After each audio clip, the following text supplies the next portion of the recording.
Supercrack Estrella presenta Julio Verne, su Apocalipsis Zombie y la Esfinge de los Hielos Antártida. Me siento el más desconocido de los hombres. Esta frase, pronunciada por Julio Verne, entraña un gran enigma. No creo equivocarme si afirmo que la inmensa mayoría de los ciudadanos ha leído alguna vez al escritor francés, pero ¿qué sabemos realmente de este genial bretón? ¿Fue un iluminado? ¿Un profeta? ¿Cómo pudo adelantarse a su tiempo tan certera y magistralmente? ¿Cuál era su secreto?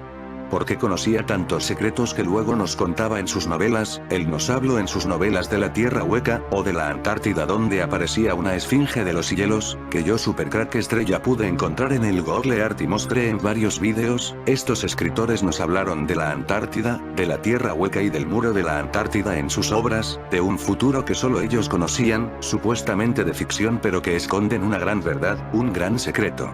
No hay quien desconozca la obra del escritor Julio Verne. Sus obras, que dieron paso a la ciencia ficción, fueron siempre más allá de lo real para dejar volar la imaginación del autor y con él, la de toda la humanidad. Obras como Viaje al centro de la Tierra, 20.000 leguas de viaje submarino o De la Tierra a la Luna, son solo parte de una vasta colección de textos que el escritor realizara en toda su vida que finalizaría un 24 de marzo de 1905, enfermo de diabetes y sufriendo por el dolor de una cojera que le produjera en 1886, su sobrino Gastón luego de intentar asesinarlo con 2 disparos de bala. Nadie se explica por qué su sobrino intentó matarle. Muchos especulan que esta tentativa se debía a los oscuros lazos que unían a este escritor con grupos masónicos y esotéricos. Lo que queda claro, es que a partir de aquel día, Verne quemó varios de sus escritos, borradores que el autor tenía guardado, otras obras de ficción que él venía hilvanando. Participó Julio Verne, en el portal dimensional abierto por Nikola Tesla en la Provenza francesa, y que pintó Van Gogh en su noche estrellada del año 1889. Es seguro que sí, Julio Verne tenía en el año 1889 cuando se realizó este experimento 61 años. Es posible que por este portal abierto del año 1889 entrarán viajeros del tiempo, que contan Ronald Grant Julio Verne muchos secretos del futuro que aún estaba por venir. Si queréis saber más sobre este tema, buscar en mis canal los vídeos sobre este portal dimensional abierto en 1889. Es justamente esos lazos masónicos lo que hace pensar a muchos que el autor era más que un escritor de textos fantasiosos. Algunos le dan cierto poder de conocimiento que va mucho más allá del tiempo en que vivía. Alrededor a la Luna. Es su obra Alrededor de la Luna, segunda parte de la Tierra a la Luna, escrita en 1870, la que más alimenta el misterio en torno de este autor, esto debido a muchas coincidencias que existen entre esta y el verdadero viaje a la Luna realizado por los estadounidenses en el Apolo 11 en 1969. El primer hecho curioso es que Julio Verne se aproxima mucho en cuanto a la latitud y longitud del lugar de salida y de caída de su nave ficticia. Verne escribió que el país estaría entre los 28º al norte y los 28º al sur del Ecuador. El paralelo 28 de latitud norte cruza el continente americano un poco más abajo de Cabo Kennedy. Asimismo, cabe resaltar que en aquella época, los Estados Unidos no tenían el poder hegemónico en cuanto a ciencia como lo tienen hoy en día. Por ello resulta curioso que Verne considerara a esta nación como la propulsora de dicha tarea. Asimismo, Verne explica que la nave estaría protegida con paredes de aluminio de 20 centímetros, las paredes del Apolo estaban hechas por paredes de aluminio de 30 centímetros, cabe resaltar también que el aluminio en tiempos de Verne eran una aleación sencilla, un descubrimiento no muy estudiado hasta ese entonces. Además, y esto quizás sea lo más sorprendente, es que coincidió con el número de los tripulantes, 3 en total, uno de ellos incluso, se llamaba Michael Nicol. Como se sabe, uno de los tripulantes del Apolo se llamaba Michael Colin, Nicol al revés. Otro dato más, es que para Verne, el costo de la misión costaría un aproximado de 12.112 millones de dólares, la cifra que la NASA comunicó fue de 14.400 millones. ¿Quién era realmente Verne? ¿Fue Verne un esotérico? ¿Un profeta, un vidente? ¿O fue acaso un miembro de la masonería que conocía ciertos conocimientos que muchos de su época no conocían? ¿Por qué intentó asesinarle su propio sobrino y por qué luego de ese atentado decidió quemar varios de sus escritos? ¿Por qué decidió colocar esa extraña tumba en donde él se retrata saliendo de su propia cripta? Es el mensaje oculto de un apocalipsis zombie. Podía ver el futuro, o quizás los viajeros del tiempo estaban en contacto con Julio Verne y le hablaron de un mensaje oculto de un apocalipsis zombie. ¿Por qué decidió colocar esa extraña tumba en donde él se retrata saliendo de su propia cripta? Son muchas las preguntas que existentes en torno de él. En sí, Julio Verne siempre negó tener algunos dones proféticos, sino que aseguraba que poseía documentos e ideas científicas de vanguardia en la Francia del siglo XIX. Nadie duda que Verne tenía fuentes de información que muchos en su época no manejaban. Es por ello que la hipótesis más aceptada no es la visión profética del francés, sino su relación con ciertas sectas masónicas o esotéricas, como la Sociedad de la Niebla, una secta de quien se dice custodiaba conocimientos ocultos. Es más, uno de sus personajes de la novela La Vuelta al Mundo en 80 días, se llamaba Phileas Fogg. Phileas Fogg, Fogg en inglés, significa niebla. La última obra profética de Verne. Antes de morir, Verne preparaba una obra, que era en sentido apocalíptica. El libro titulado La invasión del mar, 1905, cuenta que Europa sería cubierta por las aguas, las mismas que llegarían desde los polos producto de un deshielo a consecuencia del cambio climático, lo que provocaba que el hombre volviera a su forma primitiva. En este sentido también se publicó El Eterno Adán, libro que se sitúa la acción en México y en donde el protagonista descubre y traduce un diario que narra la destrucción de toda la humanidad y la sobrevivencia del ser humano. Espero que Greta Thunberg no sepa de esto. Menudo disgusto se puede llevar. Greta Thunberg, no escuches esta parte. Otras profecías. Las más comentadas son, sin embargo, las que realiza en su libro París en el siglo XX. En esta obra, el autor francés describe un París de 1960, y dice sobre ella los siguientes enunciados. Los ferrocarriles pasarán de las manos de los particulares a las del Estado. Aunque ya nadie leía, todo el mundo sabía leer. El latín y el griego no solo eran lenguas muertas, sino enterradas. La mayor parte de los innumerables coches que surcaban la calzada de los bulevares lo hacían sin caballos. Se movían por una fuerza invisible, mediante un motor de aire dilatado por la combustión del gas. Serás mayor de edad a los 18. Se comprende que en esa época de negocios el consumo de papel aumentase en proporciones inesperadas. Los bosques ya no servían para calefacción, sino para la impresión. Ya no hay mujeres, se han pasado al género masculino y ya no merecen la mirada de un artista ni la atención de un amante. Cabe destacar que a pesar de que Verne terminó la obra en 1863, su editor, Jules Hetzel, se negó a publicarla porque la consideraba demasiado negativa. ¿Profecías o coincidencias? Son pocos los datos que existen verdaderamente sobre las bases de estas cavilaciones proféticas sobre Verne, así también como su pertenencia a alguna secta religiosa o masónica son imposibles, acaso fácilmente negables, de verificar o confirmar. Por otro lado, muchos observan que las visiones proféticas de Verne en torno del Apolo 11 o sobre otros temas, no son más que meras coincidencias posiblemente lógicas si a uno se le ocurre divagar por lo que el hombre puede ser capaz de realizar. Por ejemplo, si el hombre lograra viajar a través de las estrellas, lo que seguramente ocurrirá dentro de cientos de años, ¿será suficiente motivo para calificar a George Lucas como vidente o profético? Con todo esto sabía Julio Verne de una esfinge en los hielos de la Antártida, la misma que yo he mostrado en algunos de mis vídeos de Supercrack Estrella.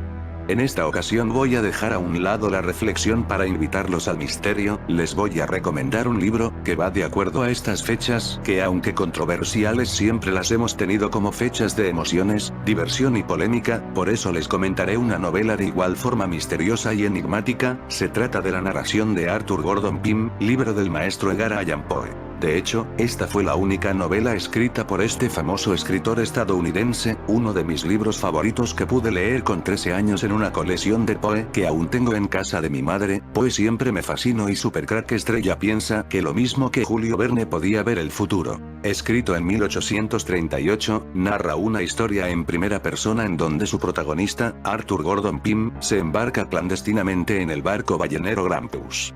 Esta sed de aventuras del protagonista será llevado hasta el límite de sus fuerzas físicas y mentales, ya que, cosa habitual en Poe, lo maltratará sin piedad haciéndole pasar pruebas durísimas entre las cuales se incluye una escena de crueldad y un final abierto, casi surrealista. A mi criterio se debería enmarcar dentro de la historia de la literatura como uno de los finales más sorprendentes que podemos encontrar en un libro de aventuras.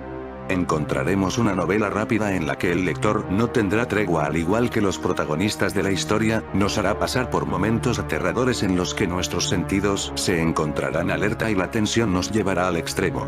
Pym no ahorra detalles a la hora de invitarnos a que lo acompañemos en su viaje cargado de realismo, y hallaremos uno de los finales que más ríos de tinta han hecho correr en la literatura incluso hoy, habiendo pasado tantos años.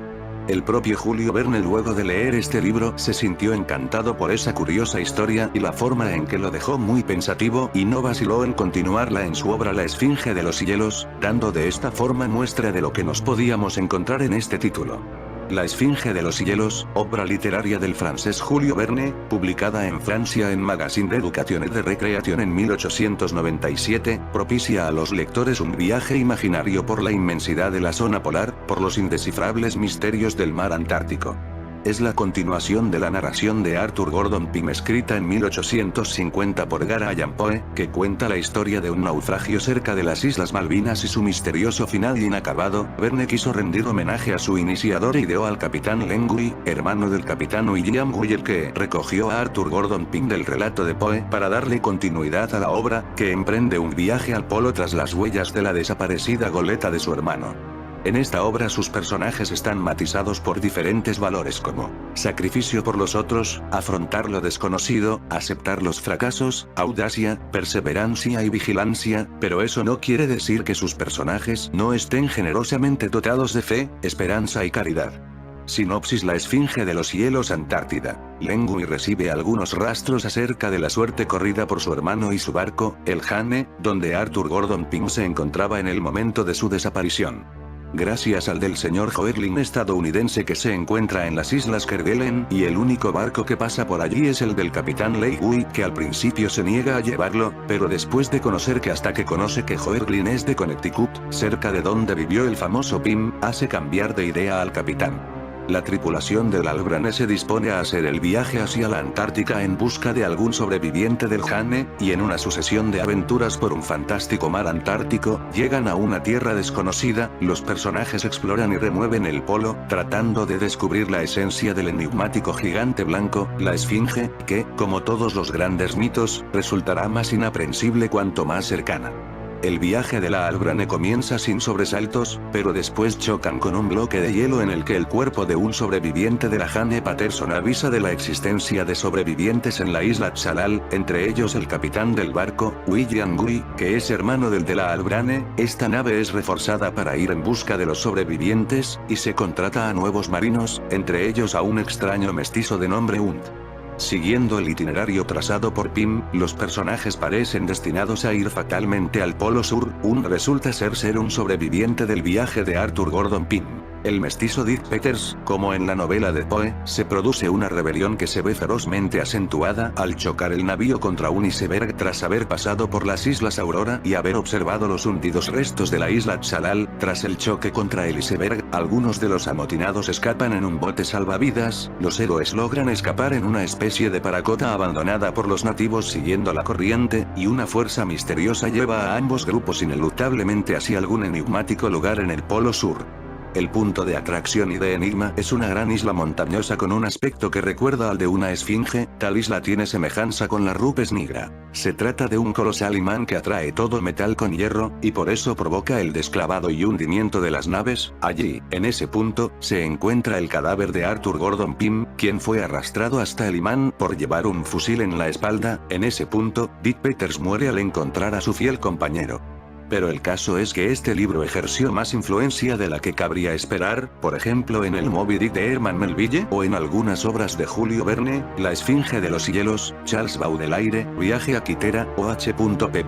Lovecraft, En las montañas de la locura. Jorge Luis Borges o H.G. Wells escribieron comentarios laudatorios sobre la novela y hoy, a pesar de que pocos críticos la consideran una obra perfecta, es motivo de interés creciente para una nueva generación. The Narrative of Arthur Gordon Pym of Nantucket es la única novela escrita por Edgar Allan Poe. Dado que no conseguía alcanzar el éxito literario deseado con sus narraciones cortas, el escritor norteamericano intentó la serialización de esta historia en las páginas de la revista Southern Literary Messenger a lo largo de 1837. Lo cierto es que tampoco logró demasiada repercusión por parte de crítica y público, ni siquiera cuando al año siguiente el editor Harper la recopiló en un volumen. Se ha escrito mucho sobre este extraño trabajo de Poe, sobre sus elementos autobiográficos, el sesgo racista que contienen algunos pasajes o su extraño final, pero lo que a nosotros nos interesa en cuanto a su relación con los primeros momentos de la SF moderna, es la tercera y última parte de la novela, en la que el navío llega a las regiones antárticas, para encontrar una especie de mundo perdido tropical en una isla habitada por malignos isleños de alguna manera conectados con una civilización más antigua y avanzada. Se trata de una variación de la teoría de la Tierra hueca de John Cleves Simes, que gozó de un amplio predicamento en el siglo XIX, como en la novela de Simes, cuanto más próximo al Polo Sur se viajaba, más cálido era el clima. El relato termina de manera desconcertante y abrupta, cuando Pimaya, un horrible monstruo blanco en un entorno marino extraño e imposible.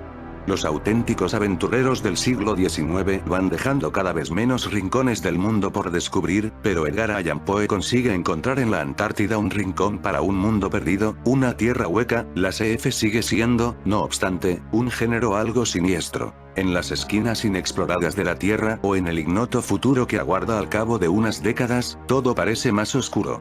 La Esfinge de los Hielos, Jules Verne. La Antártida partida.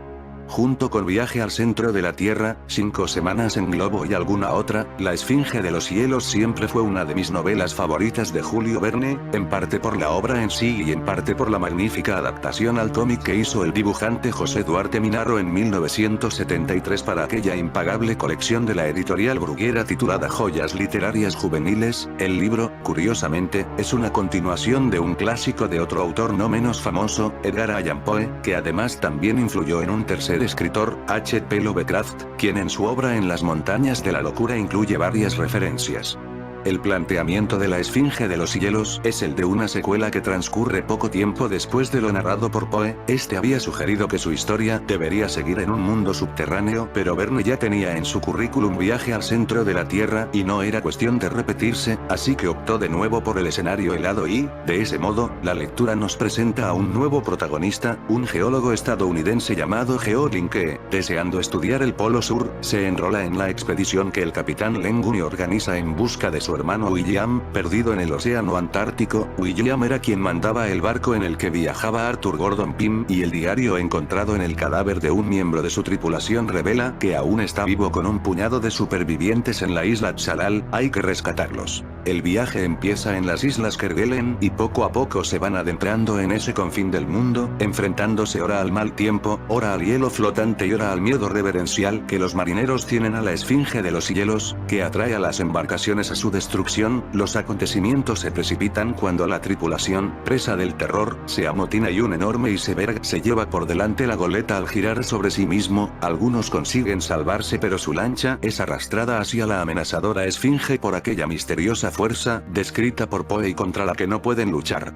Y entonces, a un cuarto de milla, se dibujó una masa que dominaba la planicie en una extensión de 50 toesas sobre una circunferencia de 200 a 300. Por su extraña forma, aquel macizo parecía una enorme esfinge, con el torso erguido, las patas extendidas, acurrucada, en la actitud del monstruo alado que la mitología griega ha colocado en el camino de Tebas. Era un animal vivo, un monstruo gigantesco, un mastodonte de dimensiones 1000 veces superiores a las de esos enormes elefantes de las regiones polares cuyos restos se encuentran aún. En la disposición de espíritu en que nos hallábamos se hubiera podido creer así, y creer también que el mastodonte iba a precipitarse sobre nuestra embarcación y a triturarla entre sus garras. Finalmente, y de modo paradójico, son ayudados por aquellos a los que iban a rescatar, y Geo Lin descubre el misterio del lugar. Esa fuerza es magnética porque la Esfinge de los Hielos resulta no ser más que una gran roca imantada por inducción de las descargas eléctricas polares, combinada con una veta metálica subterránea en el corazón de la figura. Un imán gigantesco, en suma, que atrae todo lo que sea metálico, desde los herrajes de los buques a herramientas y armas, como muestra la multitud de piezas adheridas a la pared rocosa. Así pues, existía un imán de intensidad prodigiosa y habíamos entrado en su zona de atracción. Ante nuestros ojos se había efectuado uno de esos sorprendentes efectos que hasta entonces se habían considerado como fábulas. ¿Quién ha admitido nunca que los navíos puedan ser irresistiblemente atraídos por una fuerza magnética y que sus herrajes se escapen, y sus botes se abran, y el mar los trague por esta razón? Y, sin embargo, así era esas corrientes continuas a los polos, que agitan las brújulas, deben poseer extraordinaria influencia, y bastaría que una masa de hierro fuera sometida a su acción para que se transformara en un imán de poder proporcional a la intensidad de la corriente. Recordemos que el CERN en cierto modo es un imán gigante en Suiza. Podría haber algo parecido al CERN en la Antártida. En fin amigos de Supercrack Estrella, si el video te gustó pulgar arriba.